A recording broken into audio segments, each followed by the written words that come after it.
अग्निमीळे पुरोहितं यज्ञस्य देवऋत्विजं होतारं रत्नधातमम्। सर्वरक्षक परमपिता परमात्मा को याद करते हुए, उनके चरणों में प्रणाम करते हुए, वह जो अग्नि स्वरूप परमात्मा है, जो हमारे आगे चलने वाला है, हम सबका पथ प्रदर्शन करने वाला है, हम सबको रास्ता दिखाने वाला, अग्नि मीळे पुरोहितम, हमारे रास्ते को सुस्पष्ट करने वाला और आगे चलाने वाला, हमको आगे बढ़ाने वाला जो है, उस परमपिता परमात्मा को याद करते हुए, उनको कृतज्ञतापूर्वक प्रणाम करते हुए, और उसी परमपिता परमात्मा ने करुणा करके जो हम लोगों को वेद रूपी अमृत या वेद रूपी जो ज्ञान दिया हुआ है, उस ज्ञान का हम स्वाध्याय कर रहे थे, उस ज्ञान को हम आत्मसात कर रहे थे, उस ज्ञान से हम अवगत हो रहे थे। तो उसी में जो यज्ञ से संबंधित वेदों में मंत्र हैं, जो यज्ञ से संबंधित वेदों में कथन हैं, उसके ऊपर हम चर्चा कर रहे थे। और यज्ञ शब्द जो है वही वेद में देखे तो 11,000 से भी अधिक बार उस शब्द का केवल वेद में प्रयोग हुआ है। और इतनी अधिक मात्रा में, एक तो अग्नि शब्द और दूसरा यज्ञ शब्द, इन दो शब्दों का इतनी अधिक बार उल्लेख किया गया है कि हम कल्पना नहीं कर सकते। और यहाँ तक कि जो ऋग्वेद हैं उसमें ही अधिक मात्रा में यदि कोई सूक्त है, उसका कोई देवता है, तो वह है अग्नि। देवता का अर्थ होता है प्रतिपाद्य विषय। जिन मंत्रों का या सूक्तों का जो प्रतिपाद्य विषय होता है वह होता है देवता कहा जाता है। और ऋग्वेद में करीब 10,000 के करीब मंत्र हैं। 10,000 में ही 2,500 से 3,000 के करीब ऐसे मंत्र हैं जिसमें उनका देवता अग्नि है। अर्थात हम इसकी कल्पना कर सकते हैं कि इस अग्नि की कितनी महिमा वेद बता रहा है कि केवल जो ऋग्वेद ही हैं, ऋग्वेद में भी जो 10,000 मंत्र हैं उसमें 2,500 से 3,000 के करीब तो केवल अग्नि की ही महिमा गाई, अग्नि के ही गुण बताए, अग्नि की ही उपयोगिता बताई, अग्नि के विभिन्न गुणों के माध्यम से उसकी उपयोगिता, उसका जो लाभ हम कैसे ले सकते हैं या उसके जो लाभ हैं उसके ऊपर बहुत विस्तार से पथ प्रदर्शन किया है। और उसी अग्नि स्वरूप जो परमपिता परमात्मा था, ज्ञान स्वरूप, तेजो स्वरूप, जो ऐसा तेज जो सबको प्रकाशित कर दे, जो अंधेरा है उसको हटा दे, ऐसा तेज स्वरूप जो परमपिता परमात्मा का स्वरूप है, उस स्वरूप को हम याद करते हैं, उस स्वरूप के साथ हम एकाकार होते हैं। और इस यज्ञ जो सामान्य रूप से हम चर्चा कर रहे थे कि जो अग्निहोत्र है, वो इसका एक बहुत छोटा यज्ञ का पार्ट है। मूल रूप से जैसे मैंने आपको पहले बताया था कि देव पूजा, संगतिकरण और दान, ये इतना विशाल इसका अर्थ है कि बहुत बड़ा विशाल पूरी समष्टि को अपने भीतर समाये रखा है, पूरे अध्यात्म को उन्होंने अपने भीतर समेटा हुआ है, बहुत बड़ा उसका अर्थ है। लेकिन उसका एक छोटा सा पार्ट है जब हम अग्निहोत्र करते, हवन करते, प्रतीकात्मक रूप से बाहर स्थूल क्रिया करते हैं। लेकिन वह जो स्थूल क्रिया है वो एक बहुत बड़ा व्यापक अर्थ है, उसकी अपेक्षा में एक छोटा सा अंश है उसका। लेकिन उस एक विषय के ऊपर हम चर्चा करें तब भी वह भी इतना विशाल है, इतना बड़ा है कि इस पूरे संसार को सुख से भरने वाला है। स्थूल क्रिया, बेशक स्थूल क्रिया है, लेकिन फिर भी उसके पीछे जो विज्ञान है, उसके पीछे जो साइंटिफिक क्रियाएं हैं, उसके पीछे जो रीज़न है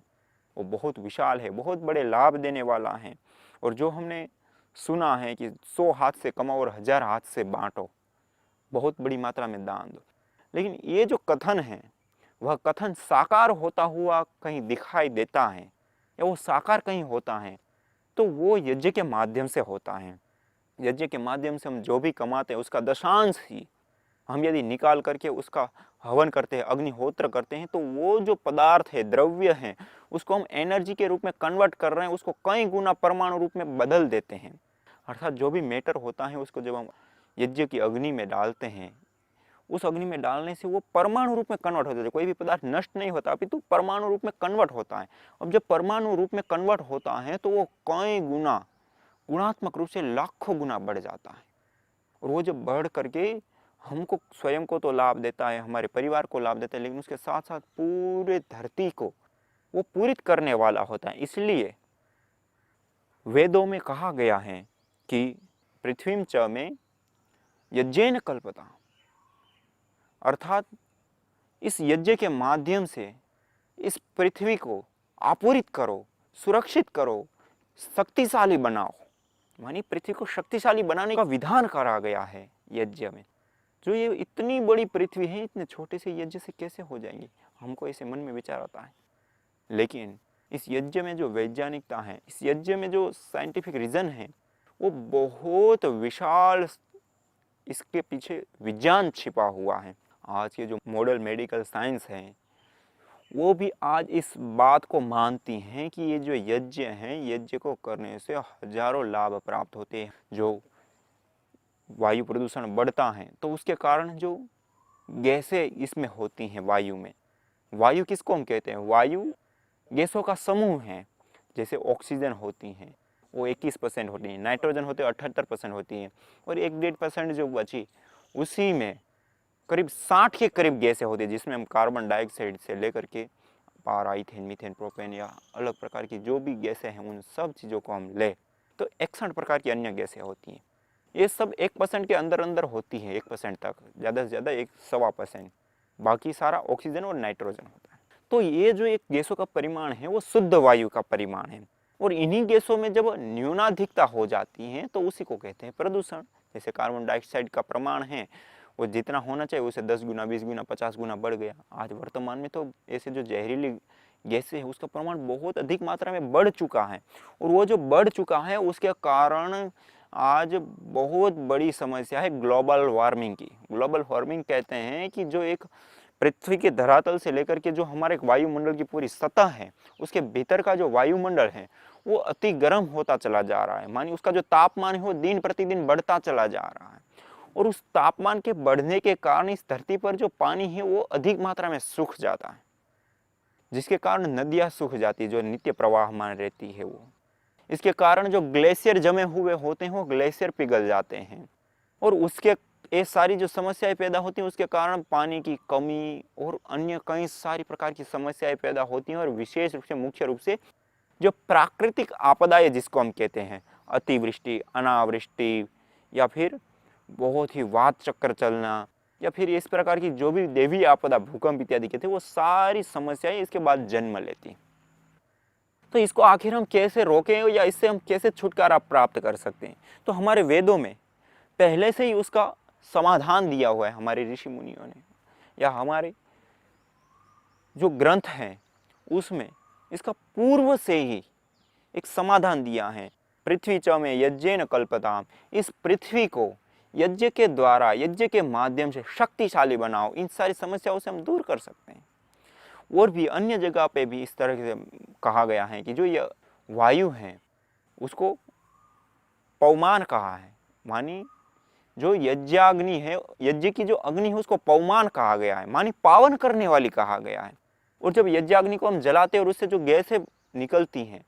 जो लपटें उठती हैं, वो लपटों के माध्यम से जो हमने पदार्थ डाला वो पदार्थ हजारों लाखों गुना मल्टीपल बढ़ जाता है और इस वातावरण में फैल जाता है। इसलिए कहा जाता है कि सुबह शाम हम हवन करें,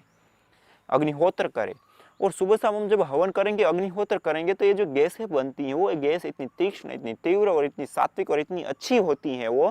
कि इस भूमंडल के ऊपर जो प्रदूषण है उस प्रदूषण को दूर कर देता है,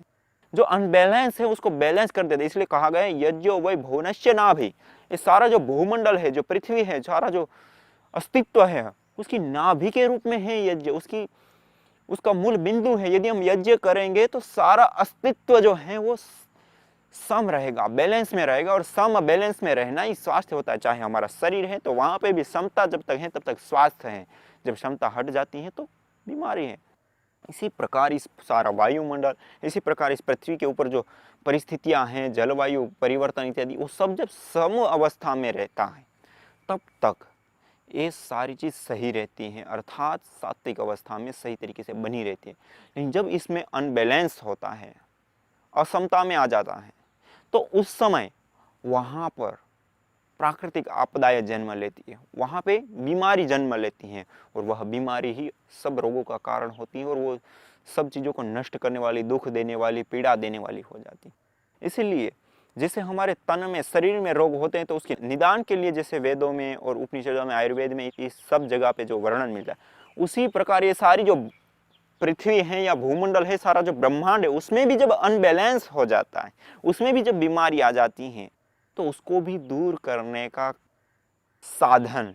इन वेदों में दिया हुआ है। और बस आवश्यकता इतनी है कि उन साधनों को हम सही समझे, उन साधनों को हम अपनी उपयोगिता में लाए, अपने आचरण में लाए। उसको आचरण में लाएंगे तो निश्चित रूप से हम इस वायु प्रदूषण इत्यादि जो अनबैलेंस हुई चीज़ें हैं, चाहे ग्लोबल वार्मिंग की समस्या है, वायु प्रदूषण की समस्या, ओजोन परत का क्षरण की समस्या है, या फिर अन्य भी ऐसी जो भी समस्या है, उसका समाधान हम कर पाएंगे। और ये सुनिश्चित समाधान है। जितना जितना इस यज्ञ के ऊपर रिसर्च अनुसंधान करते चले जा रहे हैं, उतना ज़्यादा है उनको इसके ऊपर दृढ़ विश्वास और शक्ति। और आज अब दावे के साथ वो लोग कहते हैं कि यदि इस हवन को, इस यज्ञ को व्यापक रूप से यदि अपनाया जाए और इसको किया जाए, तो जिस स्थिति पर हम आज पहुंच चुके हैं वायु प्रदूषण करते हुए, वहां से हम वापस बाहर आ सकते हैं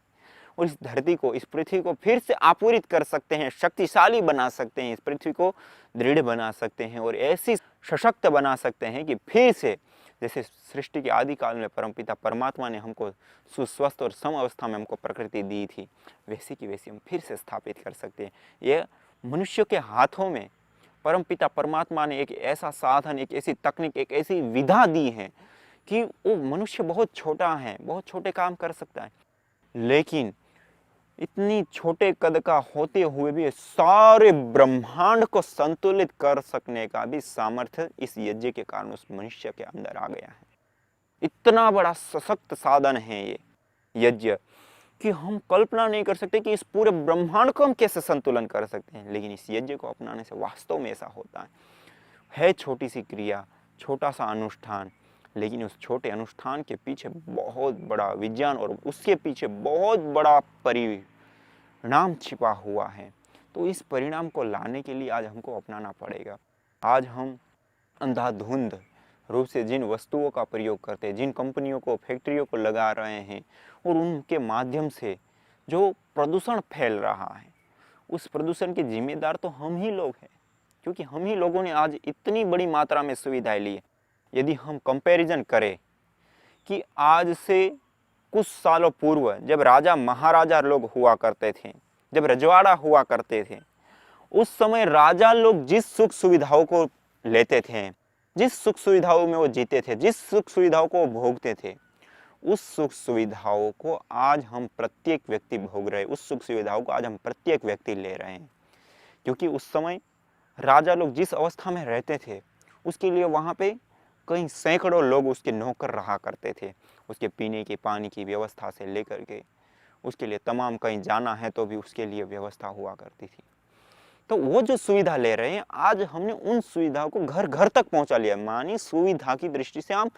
इतना आगे पहुंच चुके हैं आज वर्तमान में कि पूर्व काल में राजा लोग जिन सुविधाओं को लेते थे, उन सुविधाओं को आज हम ले रहे हैं, अपितु उससे भी अधिक सुविधाओं को। जैसे वो लोग आरामदायक गद्दे इत्यादि विभिन्न प्रकार के बना करके उसका सही वो उपयोग लेते, तो आज हम भी बड़ी सरलता से लेते हैं, सब लोग अपने घर में लेते हैं। उस समय राजा को नहाने इत्यादि का जो पानी की व्यवस्था है तो अपने ही कमरे में हो जाती थी, अपने ही गृह में हो जाती थी, पीने की या अन्य पानी की। तो आज हमारे में उससे भी एडवांस, उस समय नल नहीं हुआ करते थे, उस समय पाइपलाइन नहीं हुआ, आज उससे भी एडवांस चीज़ें आ गई है। केवल नल चालू करो, पानी आ गया, नल चालू करो, बारिश की तरह आप नहा सकते हो, फुहारे की तरह।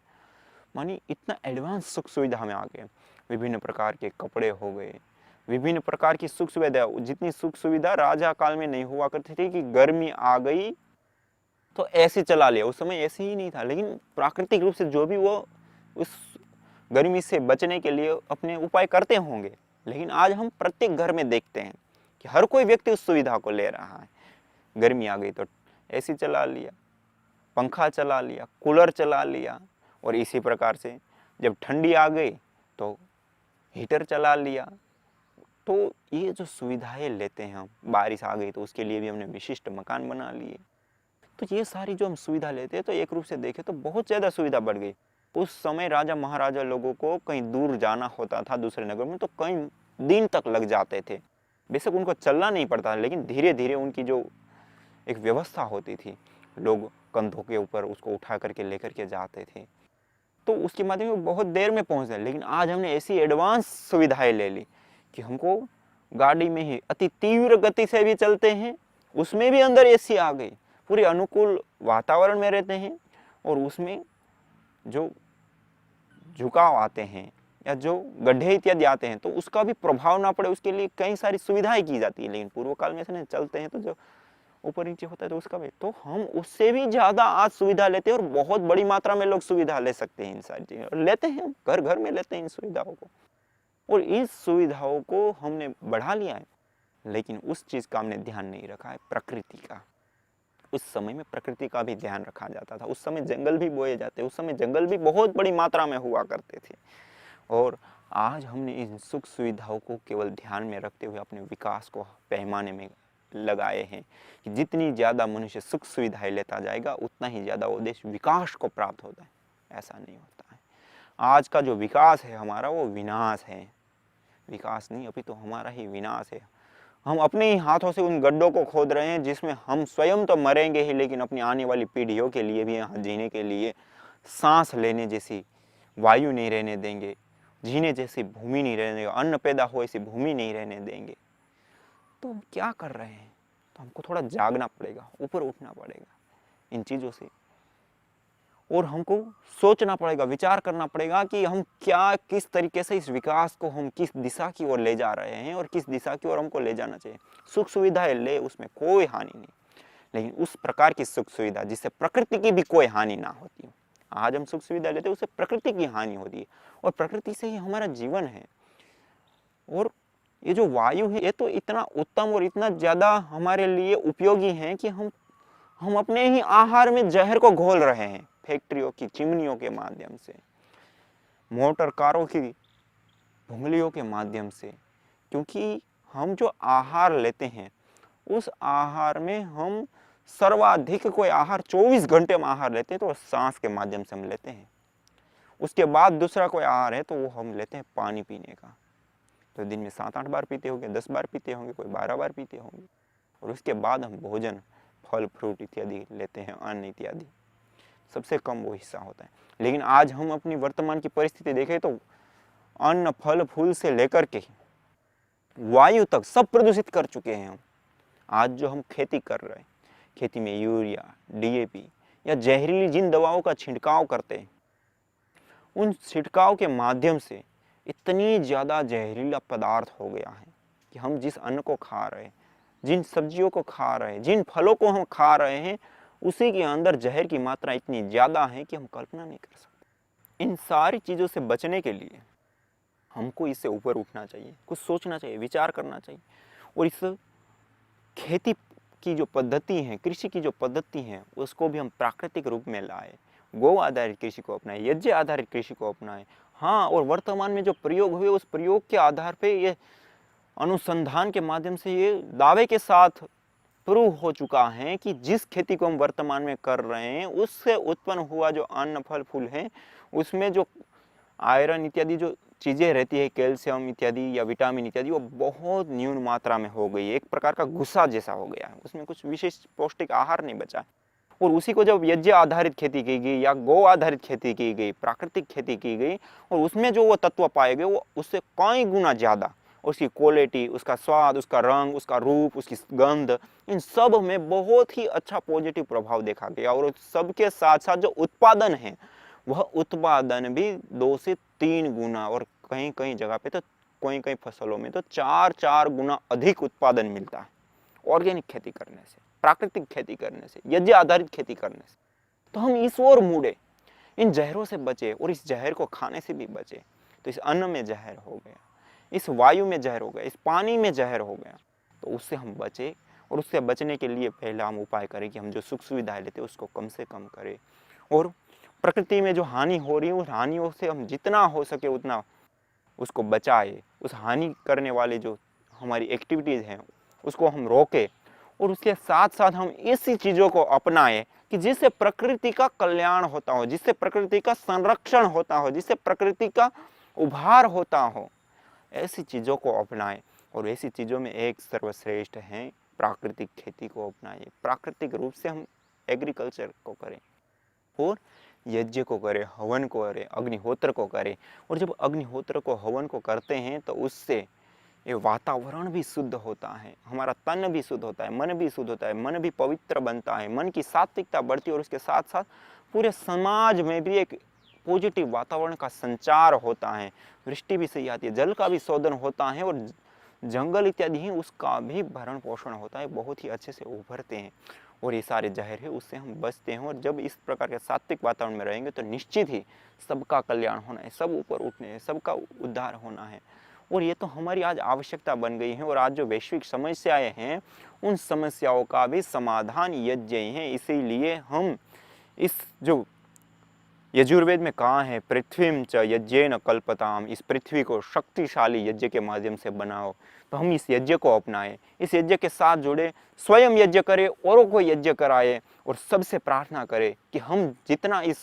समष्टि से, इस धरती से, इस प्रकृति से सुख ले रहे हैं, भोग कर रहे हैं, उपयोग ले रहे हैं, उसके संरक्षण के लिए हम हवन यज्ञ प्रतिदिन थोड़ा सा किया करें, जिससे इस पृथ्वी को भी हम शक्तिशाली बना करके रख पाएंगे, हम खुद भी अपने जीवन को सुखी समृद्ध बना पाएंगे और अपनी आने वाली पीढ़ियों के लिए भी हम इस पृथ्वी को सशक्त और शक्तिशाली बना करके जा पाएंगे और एक ऐसा विशाल और एक पुण्यशाली और एक दीर्घ काल तक परिणाम देने वाला जो कार्य है, ऐसा कार्य को हम करके जाएंगे। तो आइए हम सब इस यज्ञ को अपनाएं, औरों को अपनाने के लिए प्रेरित करें और इस धरती को दिव्यता से पूरित करें। आज इतना ही, इसी के साथ ओम शांति शांति शांति ही।